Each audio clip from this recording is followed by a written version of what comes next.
ڕێکخراوی قوتابیانی کوردستان بەردەوامە لە خزمەتکردن و پەروەردەکردنی قوتابیان و لەو نێوەندەشدا ناوەندی پشدەری ڕێکخراوی قوتابیان بە ئامادەبوونی سکرتێری ڕێکخراوەکە و لە ئاهەنگێکی خنجیرانەدا کۆتایی بە خولێکی پەروەردەیی هێنا.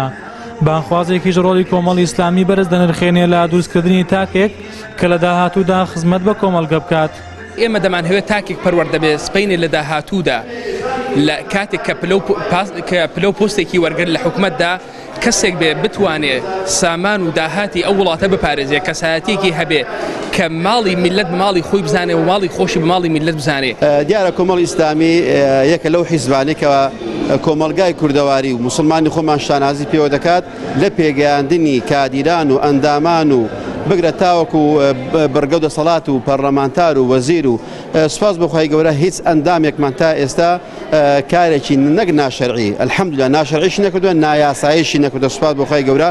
بەشداربوانی خولەکەش بە ئاسوودوەرگرتنێکی زۆرەوە لە خولەکە تەواو بوون و ستایشی ڕێکخراوی قوتابیان دەکەن لە بەرامبەر هەوڵەکانیان بۆ پەروەردەکردنی نەوەکانی داهاتوو.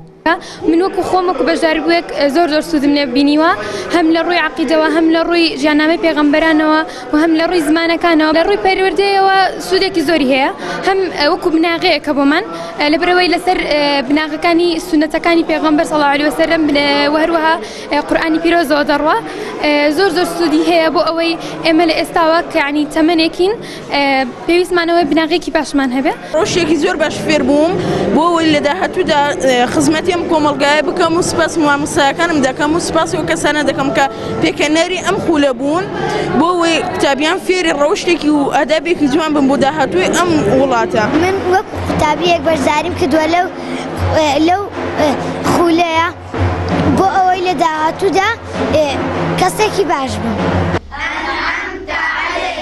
کۆمەڵی ئیسلامی کوردستان لە ڕێگەی ڕێکخراو و سەنتەرەکانیەوە توانیوێتی خزمەتێکی زۆر باچینی گەنجان و قوتابیان بکات و تاکێکی تەندروست و سەلامەت پێشکەش بە کۆمەڵگە بکات. هەروەکو چۆن کادیران و ئەندامانی کۆمەڵی ئیسلامی لە ئاستێکی بەرزی ڕەوشت و دەست و دەمپاکیدان و یەکێک لە کارنامەکانی کۆمەڵی ئیسلامیش بۆ هەڵبژاردننی پەرلەمانی کوردستان گرنگیدانی زیاترە باکەتی پەروەردە و ڕزگارکردنیەتی لە دەستی دەسەڵاتدارانە حەکیمەکانی ئەم هەرێمە. عەبدولسەلام حەسەن، کەناڵی ئاسمانی پەیام، قەڵازێ.